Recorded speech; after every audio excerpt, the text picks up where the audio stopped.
Bismillahirrahmanirrahim. Assalamualaikum warahmatullahi wabarakatuh. Alhamdulillahirabbil alamin wassalatu wassalamu ala asyrafil anbiya'i wal mursalin nabiyina Muhammadin sallallahu alaihi wasallam wa ala alihi wa washabihi ajma'in. Amma ba'd. Rabbi shrah li sadri wa yassir li amri wahlul 'uqdatam min lisani yafqahu qawli.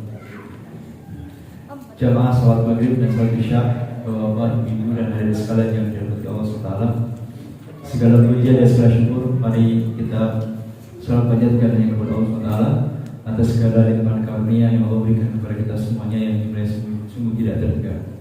Salawat beri salam semoga senantiasa Allah Ta'ala curahkan kepada Nabi yang kita imani, Nabi yang kita cintai, Nabi yang senantiasa kita ikuti sunnah-sunnahnya dan kita harapkan syafaatnya Nabi kita Nabi Muhammad sallallahu alaihi wasallam.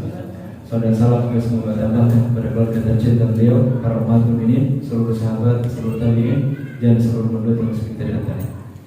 Jemaah sekalian, Bapak Ibu yang dirahmati Allah, pada malam ini kita akan melanjutkan pembahasan kitab Riyadhus Shalihin dan malam ini kita akan membahas bab yang ke-74. Babul hilmi wal anati war rifqi. Bab yang ke-74 yaitu bab tentang mengendalikan diri, bersikap tenang dan lemah lembut. Ini bab judul atau bab kita pada kesempatan malam hari ini. Ini masih kelanjutan dari bab ke-73.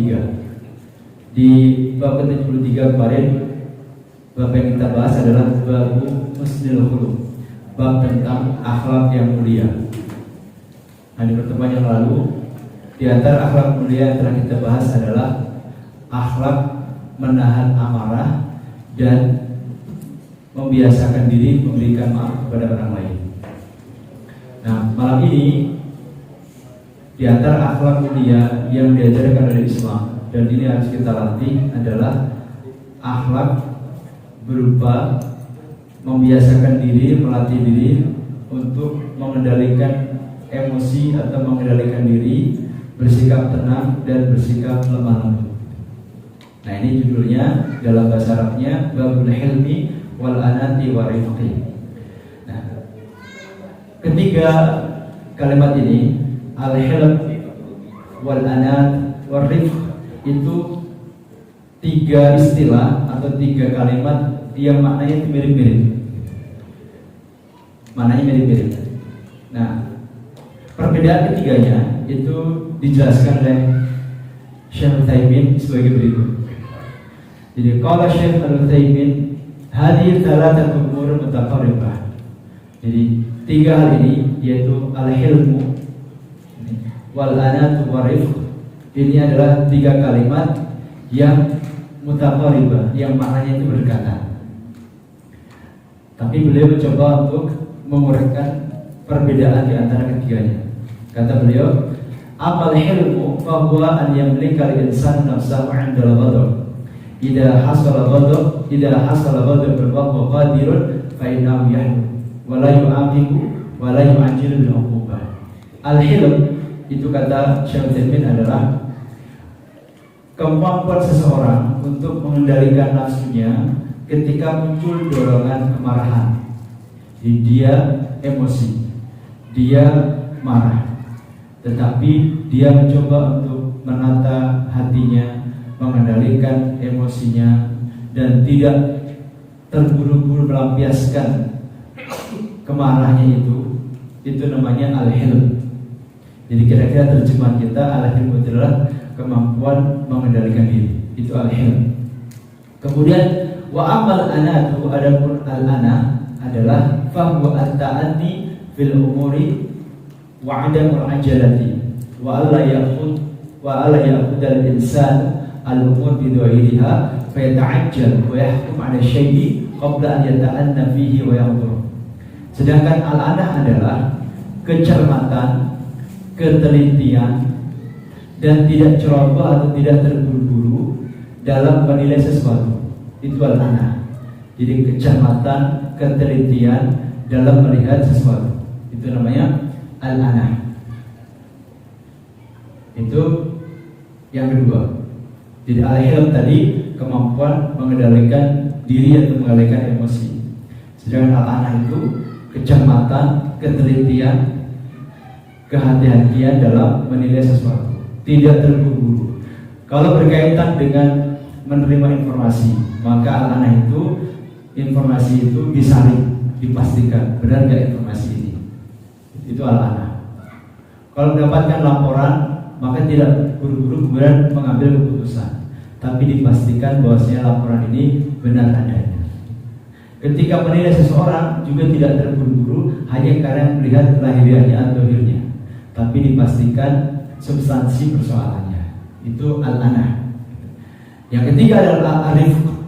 Wa amma rifqu fa huwa mu'amalatun nasi birifqi wal hawni hatta min istahabbu ma yastahiquna min uqubati wan nikali fa innahu yarfuqu bihim. Adapun arif adalah bersikap atau bermuamalah dengan orang lain dengan penuh kasih sayang, dengan penuh kesantunan, dengan penuh lemah lembut, termasuk kepada orang-orang yang dia berhak untuk dihukum. Jadi orang yang berhak untuk dihukum sekalipun, orang yang bersalah sekalipun, itu tetap kita perlu juga menaruh rasa belas kasihan. Jadi jangan mentang-mentang dia salah lalu kemudian dihabisi gitu, dimaki-maki sekenanya. Tidak boleh. Seperti waktu itu kita pernah bahas hadis Nabi SAW, yaitu ada seorang yang mabuk gitu, lalu dihukum dicambuk. Setelah dihukum cambuk, ada sebagian sahabat yang memaki-maki sahabat yang baru dihukum cambuk gara-gara mabuk ini, dimaki-maki. Lalu Rasulullah SAW mengingatkan, jangan kamu melakukan seperti itu. Jangan kau menolong syaitan untuk menjadikan orang itu mengulangi perbuatannya. Karena boleh jadi orang yang tadi dihukum sebenarnya dia sudah tobat, nyesel gitu, tapi karena dimaki-maki, dikata-katain sekena-kenanya, akhirnya dia dendam kepada orang yang maki-maki itu. Akhirnya dia malah sudah, saya juga sudah ngaku salah tapi masih dimaki-maki, saya ulangi lagi aja. Akhirnya gara-gara dimaki-maki dia malah mulai perbuatannya lagi. Karena itu tidak boleh. Jadi arifku itu adalah bersikap lemah lembut, santun, penuh kasih sayang kepada sesama, termasuk kepada orang yang layak untuk dihukum sekalipun. Itu kasih sayang itu juga tetap harus kita sisakan. Karena yang namanya manusia tetap tabiatnya itu ada salah dan lupa. Tetapi Allah mengingatkan, sebagaimana dijelaskan oleh Syekh Utsaimin dalam syarah Riyadhus Shalihin ini, bahwa kasih sayang itu ada tempatnya.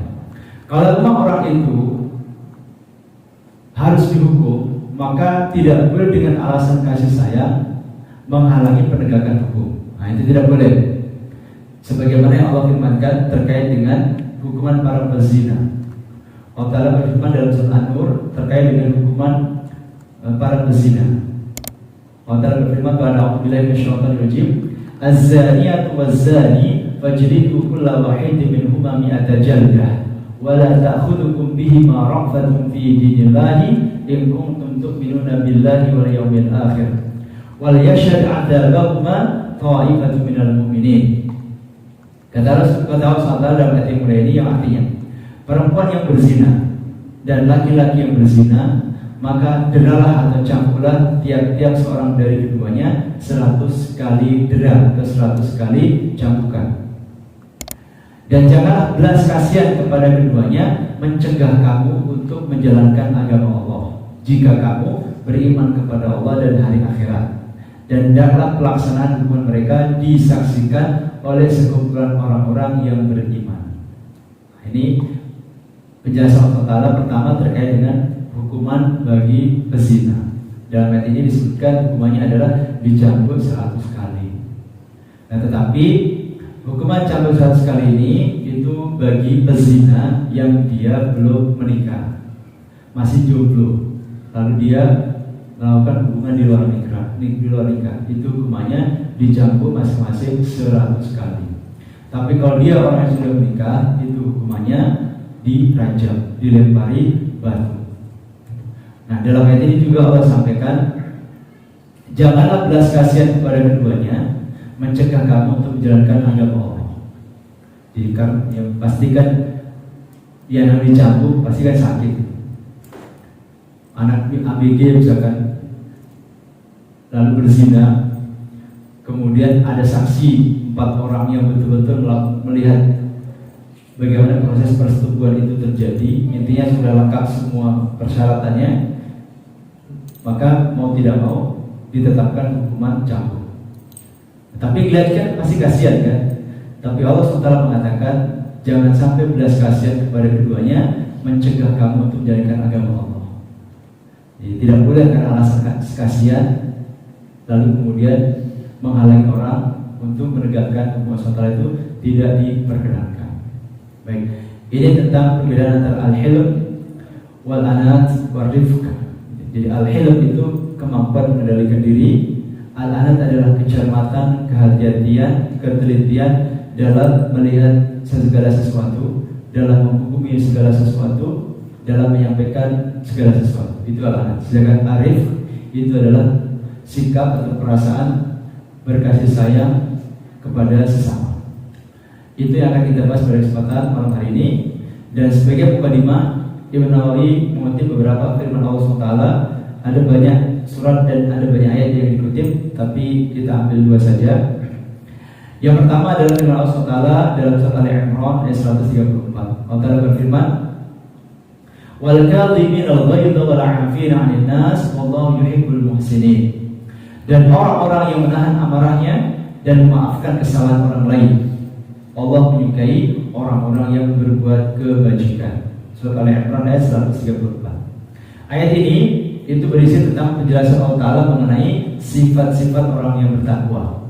Di ayat sebelumnya, ayat 133, Allah berfirman, "Wasari'u ila maghfirati min rabbikum wa jannatin 'arduha as-samawati wal ardu u'iddat lil muttaqin." Dan bersegeralah kalian semuanya untuk meraih maghfirah, ampunan dari Tuhan kalian, dan bersegera pula untuk meraih surga Allah. Artinya bersegera meraih surga Allah itu bersegera melaksanakan amal kebaikan. Karena amal kebaikan ini akan mengantarkan kita ke surga Allah Subhanahu wa Ta'ala. Sebagaimana doa yang diajarkan Nabi SAW, Allah maqsim lana min khasyatika ma tahulu bainana wa bainal ma'asi wa min ta'atika ma tuballighna bihi jannata. Ya Allah, anugerahkanlah kepada kami rasa takut yang akan menghalangi antara kami dengan perbuatan maksiat kepadamu. Kemudian anugerahkanlah kepada kami ketaatan kepadamu yang akan mengantarkan kami ke surga. Jadi makna bersegeralah mendapatkan ampunan Allah dan bersegeralah untuk masuk surga itu artinya bersegera untuk melaksanakan amal-amal soleh yang akan mengantarkan kita ke surga Allah SWT. Lalu Allah jelaskan, arduha, luas surga itu adalah seluas langit-langit dan bumi. Lalu ujung ayat Allah sampaikan mu'iddat lil muttaqin, yang telah Allah siapkan, yang telah Allah sediakan untuk orang-orang yang bertakwa. Kemudian Allah jelaskan orang bertakwa itu apa sih sifatnya? Di ayat 134 ayat lanjutannya Allah jelaskan orang yang bertakwa itu di antara sifatnya dalam ayat ini dijelaskan Allah Ta'ala, alladzina yunfiquna fis sarra'i wad dharra, itu orang yang senantiasa infak fis sarra dalam kondisi lapang, wad dharra dan dalam kondisi sempit. Ketika usahanya sedang maju, infak. Usahanya sedang turun, infak. Ketika sedang senang, infak. Ketika sedang susah juga infak. Ketika lagi tanggal muda, infak. Ketika tanggal tua juga infak. Nah, jadi infaknya dijaga. Yang membedakan hanya besarannya atau warna uangnya, itu saja. Tapi soal infaknya terus infak. Gitu. Itu fisaroi wal dharra. Jadi sifat orang pertama dalam surat Al-Imran 134 ini adalah orang yang infak di kala lapang dan sempit. Nah, kemudian sifat kedua adalah wal kadhimin al-ghaidh, yaitu orang yang menahan amarahnya. Menahan amarah. Itu sifat kedua. Sifat ketiga wal 'afina 'anil nas, memaafkan kesalahan orang lain. Wallahu yuhibbul muhsinin, dan Allah SWT menyukai, mencintai orang-orang yang berbuat kebajikan. Ini mukadimah yang Sampai ke Imam Nawawi dengan mengutip firman Allah dalam surat Al-Imran ayat 134. Kemudian satu ayat lagi, surat Al-A'raf ayat 199. Allah Ta'ala berfirman, "Khudhil 'afwa wa'mur bil 'urfi wa'rid 'anil jahilin." Jadilah pemaaf dan suruhlah orang-orang mengerjakan yang ma'ruf atau mengerjakan kebaikan, serta berpalinglah daripada orang-orang yang bodoh. Orang yang bodoh maksudnya adalah orang yang banyak bermaksiat.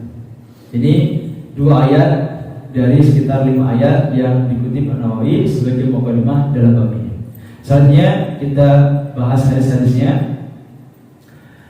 Hadis pertama, hadis nomor 632. Hadisnya berasal dari sahabat Nabi yang mulia Ibnu Abbas radhiyallahu anhu. An Ibnu Abbas radhiyallahu anhu qala Rasulullah sallallahu alaihi wasallam li Ashaj Abdul Qais, "Inna fika khaslataini yuhibbuhumullah, al-hilmu wal anat." Dari Ibnu Abbas radhiyallahu anhu berdua, ia berkata, Rasulullah sallallahu alaihi wasallam bersabda kepada Ashaj Abdul Qais. Apa kata Nabi SAW? Kata Rasulullah SAW, "Inna fika khaslataini yuhibbuhumullah." Sesungguhnya dalam dirimu itu ada dua macam perkara, ada dua macam sifat yang disukai atau dicintai oleh Rasulullah. Apa itu? Al-hilmu wal anat, yaitu al-hilmu sabar, al-anat tenang. Atau tadi kalau merujuk kepada perbedaan sifat-sifat ini yang dijelaskan oleh Imam Syekh Utsaimin, al-hilm itu adalah kemampuan mengendalikan diri, yang mirip-mirip sabar. Tapi maknanya sabar di sini adalah sabar dalam artian bisa mengendalikan emosi. Dan al-anat adalah tenang dalam artian cermat, teliti, tidak berusaha-usaha, tidak gegabah, tidak ceroboh. Itu maksudnya. Nah, jadi sahabat Nabi ini Ashaj Abdul Qais itu dipuji oleh Rasul karena sahabat yang mulia ini punya dua sifat atau dua karakter, yaitu orang itu sabar, tidak gampang emosi, tidak mudah terpancing. Istilah sekarang bukan sumbu pendek, nah gitu, tidak sumbu pendek. Kemudian al-anat, cermat, teliti, tidak mudah menghakimi orang, tidak mudah menghukumi orang, dan seterusnya. Nah, itu dipuji oleh Nabi SAW. Dan ini penting. Ini yang sering diistilahkan dengan istilah kecerdasan emosi. Nah, istilah kecerdasan emosi ini itu jauh sebelum itu sudah pernah disampaikan oleh Rasulullah SAW. Rasul pernah mengatakan, laisa syadidu bisur'ati. Yang namanya orang kuat itu bukan orang yang menangan kalau berantem, menangan kalau berkelahi. Jadi orang yang kuat itu bukan orang yang menangan kalau berkelahi, tetapi orang yang kuat itu adalah orang yang mampu menahan emosinya indal ghadab, ketika dia sedang marah, dia mampu mengendalikan dirinya. Itu adalah orang yang kuat. Dan itu terbukti dalam kehidupan kita. Orang kalau gampang tersulut, gampang emosi, bersumbu pendek, itu biasanya banyak dimanfaatkan oleh orang lain. Jadi orang-orang yang bisa sumbu pendek ya, dapat dengan beda sedikit langsung emosi, sedikit lagi emosi, itu malah banyak dimanfaatkan oleh mereka-mereka yang jeli gitu ya, belang-belang seperti itu. Baik, ini hadis pertama. Kemudian kita lanjut ke hadis kedua. Wa anha an Nabi sallallahu alaihi wasallam qala. Dari Aisyah semoga Allah beliau bahwa Nabi SAW bersabda, "Inna rifqa la yakunu fi syai'in illa zanahu wa la yunza'u min syai'in illa syanahu." Rawahu Muslim. Jadi dari Aisyah mukminin radhiyallahu anha semoga Allah beliau, Nabi SAW bersabda, "Inna rifqa," sesungguhnya sifat-sifat arif, sifat santun, kasih sayang, lemah lembut, la yakunu fi syai'in illa zanahu, sesungguhnya sifat lemah lembut, sifat kasih sayang tidaklah terdapat pada sesuatu melainkan ia akan menjadikannya sesuatu itu indah. Sebaliknya, wala yunza'u min syai'in illa syanahu, dan tidaklah sifat kasih sayang, lemah lembut itu dicabut dari sesuatu melainkan ia akan menjadikan sesuatu yang jelek. Jadi maksudnya kira-kira profesi apapun atau siapapun dengan profesi apapun, dengan jabatan apapun, dengan tugas apapun, kalau dia memiliki sikap arif ini, sikap santun, lemah lembut, penuh belas kasihan, gitu, maka menjadikan profesi dia, pekerjaan dia itu disenangi orang. Guru misalkan, guru yang sabar, penyantun, penyayang, lemah lembut, gitu, tidak killer kalau istilahnya, itu kan pasti banyak disukai murid-murid. Apalagi kalau guru itu ngajar anak-anak kecil, anak TK, anak SD, itu kan pasti anaknya suka, orang tuanya juga suka. Tapi kalau ada guru killer gitu, jarang senyum, galakan gitu, kurang bisa memahami anak dan seterusnya, itu pasti tidak disukai. Tidak disukai anak, juga tidak disukai orang tua. Itu guru. Pemimpin juga sama, pemimpin masyarakat. Ketika mungkin masyarakat itu punya arif, punya kesantunan, kasih sayang, tidak berdendam, tidak perebutan seterusnya, pasti juga disukai oleh rakyatnya atau yang dipimpin. Apapun itu. Jadi ketika seseorang itu memiliki kelembutan dalam muamalah, maka pasti disukai banyak orang. Sebaliknya, orang yang dicabut sifat lembutnya, dicabut kasih sayangnya, itu pasti tidak disukai oleh banyak orang. Siapapun dia, entah itu dia orang kaya, orang berilmu, orang berkuasa, pendidik, dan seterusnya, ketika dia tidak memiliki sifat itu, maka pasti akan menjadikan apa yang dilakukan itu tidak jelek dan akan dibenci oleh banyak orang. Ini pentingnya arif. Maka Nabi SAW itu juga dipuji oleh Allah SWT. Nabi itu orang yang penyantun. Kata Allah SWT, seandainya itu sikapnya keras, galak, gitu ya, pelit senyum, itu pasti orang-orang itu banyak kabur dari Rasul. Walaupun tafaddal walidal qalbi lam fadlu min hawli. Kata Allah Taala kepada Nabi kita Muhammad, walaupun tafaddal walidal qalbi, seandainya engkau Muhammad adalah orang yang berkarakter keras, yang kaku, yang galak, yang tidak kenal orang gitu, maka pasti sahabat-sahabat kamu itu sudah pada kabur, pada lari dari sekeliling. Itu Nabi kita. Tapi Nabi kita maksud ini terkenal sebagai orang yang akhlaknya paling mulia. Sebagaimana dijelaskan dalam hadis-hadis kemarin, di antaranya ada kesaksian dari Anas bin Malik radhiyallahu, salah satu pembantu Nabi yang 10 tahun menjadi pembantu Rasul. Kata beliau radhiyallahu, Rasul itu adalah orang yang paling mulia yang pernah ditemui oleh Anas bin Malik. Ini kesaksian seorang pembantu yang tidak digaji, tapi mengatakan bahwa Nabi itu orang yang akhlaknya paling mulia. Baik, itu hadis kedua jemaah sekalian. Kita tambah satu hadis lagi. Hadis nomor 636 dari Abu Hurairah.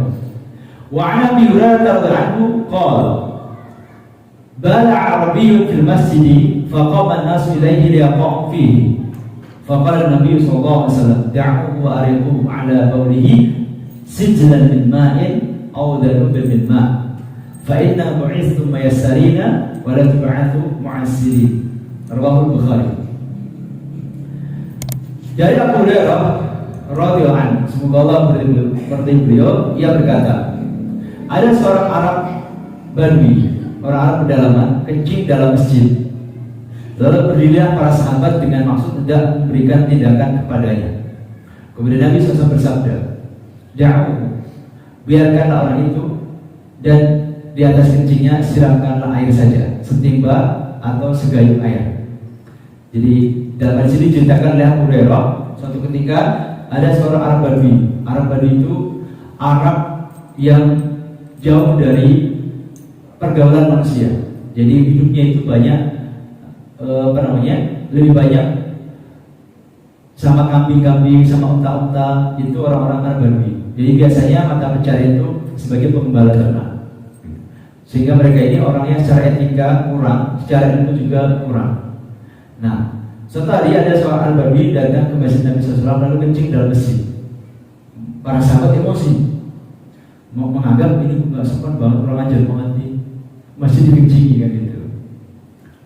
Nah, para sahabat sudah acak-acak mau pada berdiri, mau menghukum atau mau mengambil tindakan lainnya kepada orang Badui yang sedang kencing di dalam masjid. Tapi kata Nabi SAW, jangan, tinggalkan, biarin dia kencing dulu. kata Nabi SAW.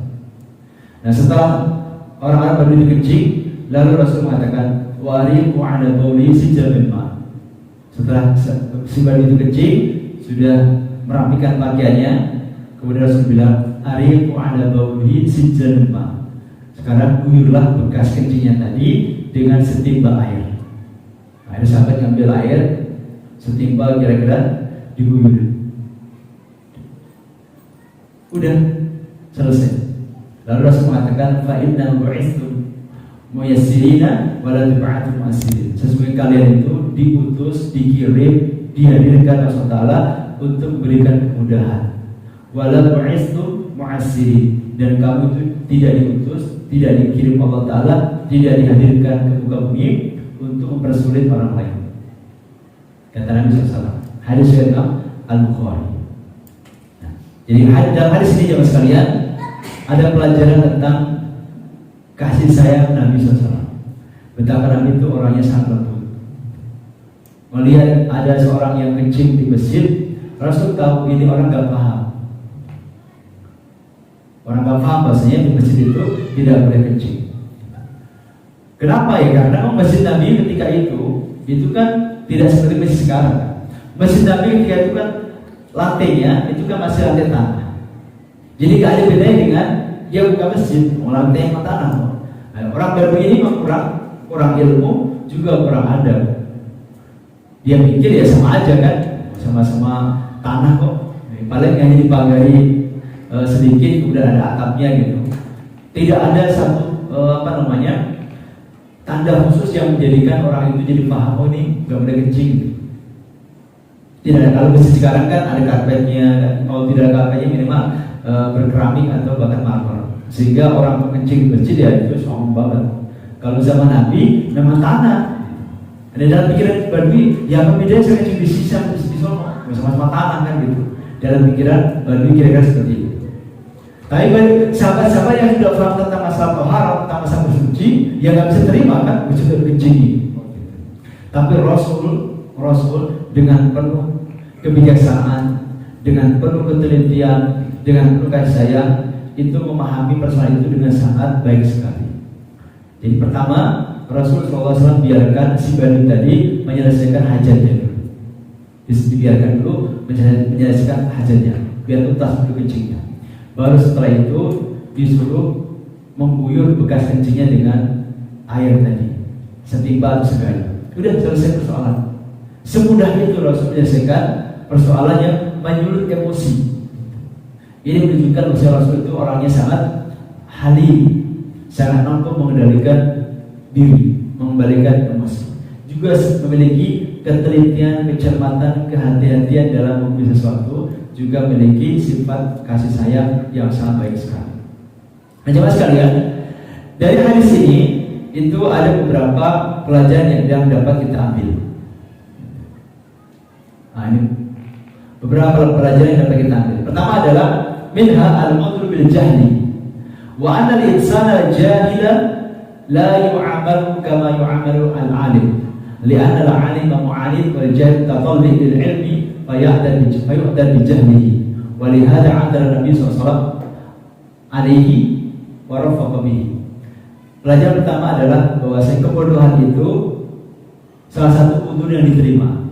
Jadi ketidaktahuan, kebodohan itu salah satu udzur yang diterima dalam Islam. Kayak tadi misalkan orang Badui itu dia kencing bukan dalam rangka menghina masjid, bukan dalam rangka menghina masjid, tapi karena dia tidak tahu.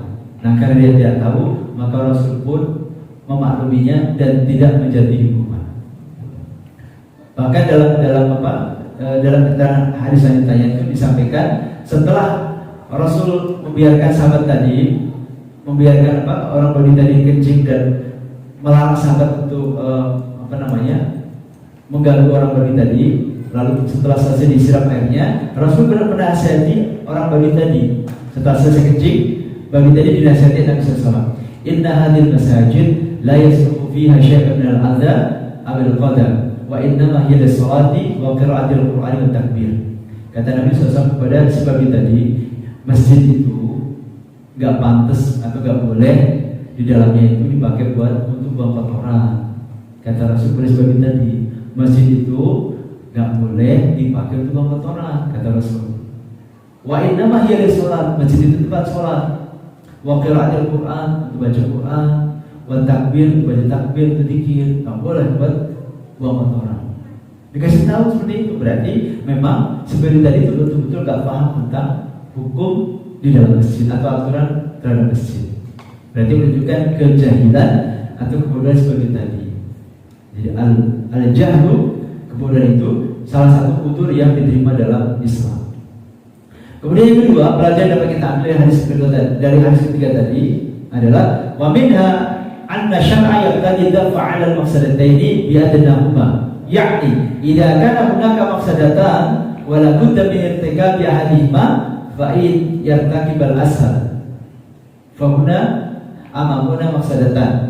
Al-ula istibraru hadzal arabi fi bawlihi wa hadhihi mafsadah, wa tsaniyah iqamatu min bawlihi wa hadhihi mafsadah aydan, lakin hadhihi akbar lianna hadhihi yatarattab 'alaiha awalan ad-darar 'ala hadzal ba'il lianna al-ba'ila idza muni'a al-bawl al-mutahayya lil khuruji fa fi dhalika darar farubbama tata'athar majari al-bawl wa masalik al-bawl.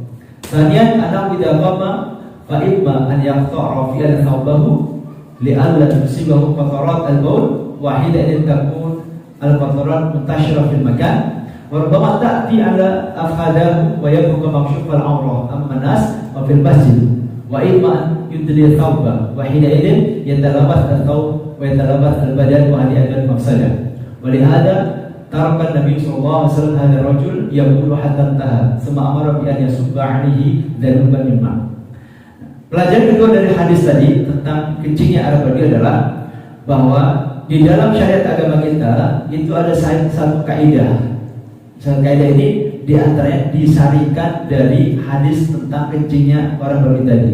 Apa kaidah itu? Kaidahnya adalah jika kita dihadapkan dua mudarat atau dua bahaya, dua resiko yang tidak bisa kita hindari dua-duanya.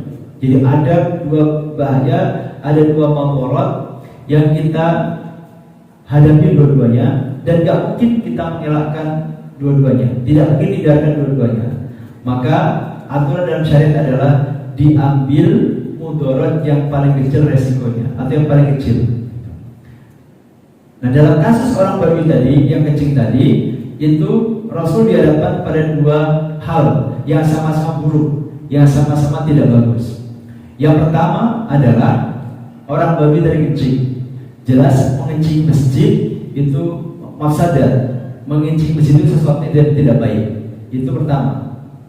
Yang kedua, kalau orang babi tadi dihentikan kencingnya, suruh berdiri, itu juga mafsadah juga. Tapi mafsadahnya lebih besar, resikonya, dampak buruknya lebih besar. Jadi pilihannya kan tadi orang babi tadi lagi kencing. Maka pilihannya apakah kencingnya dihentikan seketika itu ataukah dibiarkan dulu. Kalau kencingnya dibiarkan dulu, maka berarti orang itu akan melakukan satu keburukan, yaitu mencingi masjid. Berarti menjadikan masjid itu najis. Itu mafsadat pertama. Tapi kalau misalkan disuruh berhenti, kencing di luar misalnya, itu resikonya bahaya yang besar. Kenapa? Pertama, bagi si babi tadi menghentikan kencing yang sudah keluar itu kan sakit, satu kan, gitu, sakit. Yang kedua, dia sudah terlanjur kencing, sudah terjatuh membuka auratnya, lalu disuruh berhenti, gitu. Padahal kencingnya sudah keluar. Bagaimana cara dia menghentikan itu? Kan susah kan? Kencingnya dihentikan, tapi kan dia belum bersuci, berarti ada kemungkinan pakainya jadi kena najis. Lalu ada kemungkinan juga ketika dia tidak bisa menahan kencing tadi, kencingnya malah tercacar-cacar di lantai masjid kan gitu. Nah, maka dengan kecamatannya harus biarkan dia kencing di situ. Karena kalau dihentikan, suruh keluar, gak kebayang kan malah tercacar kemana-mana kan gitu. Maka dibiarkan oleh Rasul, biarkan kencing, gampang nanti tinggal disiram.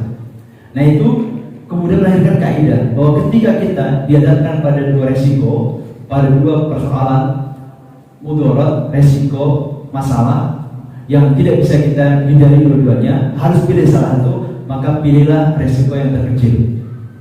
Ambil resiko yang terkecil, hindarkan resiko yang terbesar. Itu kaidahnya seperti itu. Tapi kalau kita dihadapkan pada dua kebaikan, yang satu punya nilai pahala besar, yang satu punya nilai pahala kecil, maka kita harus ambil pahala kebaikan dengan nilai pahala besar. Nah, contoh begini, kita masuk masjid, lalu sudah qomat. Ketika kita baru masuk masjid, itu kan ada satu kebaikan yang ditawarkan Nabi, yaitu sholat tahiyatul masjid atau sholat qobliyah, jika ada qobliyah di situ. Itu kebaikan pertama, hukumnya sunnah. Kebaikan kedua adalah sholat fardu. Ketika sudah qomat, berarti yang harus kita lakukan adalah sholat fardu. Nah, berarti ada dua kebaikan yang dihadapkan pada kita, sholat sunnah dan sholat fardu. Maka dalam hal ini kita ambil kebaikan yang terbesar, yaitu sholat fardu. Jadi kalau dihadapkan pada kebaikan, yang satu kebaikan dengan nilai besar, yang satu kebaikan yang nilai kecil, maka kita harus ambil yang besar. Tapi kalau ada resiko besar, resiko kecil, maka kita harus ambil resiko terkecil. Itu kaidah dalam syariat, dan itu disahihkan dari hadis Nabi tentang kencingnya orang Arab Badui tadi. Baik, itu pelajaran yang kedua. Nah, kemudian wamin fawaidi hadal hadis, dan di antara manfaat dari hadis tadi, hadis tentang kisah kencingnya Arab Badui adalah wujubu tathhiril masjidi wa annahu fardhu kifayah. Wajibnya mensucikan masjid dan hukumnya adalah fardhu kifayah. Jadi kalau masjid itu terkena najis, maka wajib untuk dibersihkan. Didasarkan kepada hadis Nabi SAW, ariqu ala bauli sijran min ma', tuangkanlah di atas bekas kencingnya seember atau segayung air. Ini menunjukkan bahwasanya ketika masjid kita atau tempat sholat kita itu terkena najis, maka harus disucikan, dan hukumnya itu fardu kifayah. Fayajibu 'ala man ra'a najasatan fil masjidi an yutahhiraha bi nafsihi, maka wajib bagi orang yang melihat najis di masjid untuk membersihkannya. Au yuballighu man huwa mu'ni bil masjidi wa mas'ulun anhu, atau menyampaikan kepada orang yang memang mendapatkan tugas membersihkan masjid. Jadi kalau kita melihat masjidnya kena najis, pilihannya dua, imma kita sendiri membersihkan atau disampaikan kepada petugas yang memang mendapatkan amanah atau tugas sebagai pembersih masjid. Tapi intinya wajib disucikan ketika masjid itu terkena najis.